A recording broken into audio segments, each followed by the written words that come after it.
for youth or those growing up in the West, the parents play an extremely important role. Number one, in being exemplary figures for their children. So if the hijab of the mother makes sense for her daughter, if she finds that this is truly a hijab, meaning she does not only follow the attire of the hijab in its physical shape and form, but she feels that there is a difference between her mother who wears the hijab and someone who doesn't. A difference, a positive difference, where she would appreciate. I think it has a good impact. If the father's prayer and salah has an impact on his personality, إن الصلاة تنهى عن الفحشاء والمنكر. So if the child sees this, it has a positive impact and he'll begin praying, and so on and so forth.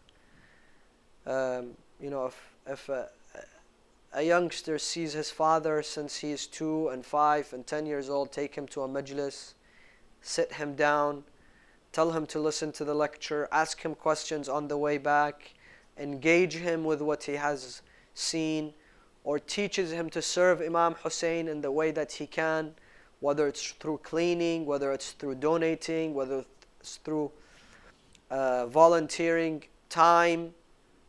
The child grows up with this ideology. But if the father is busy 24/7 running a business or working somewhere and never makes time for the children, or vice versa, the mother is not there, then there's going to be an imbalance. There's going to be a problem. And that's usually the case. People for 10, 20 years, 30 years, they don't think about this. But as soon as their children, they hit 18, 19, they see that they have problems, whether it's in their moral character or ethical standards, then they want to bring them to the masjid. At that time, it's very difficult.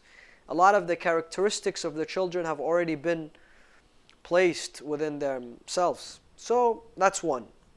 Another is that even if you have the most ideal family, you cannot do it without an Islamic center. You cannot do it without an Islamic school.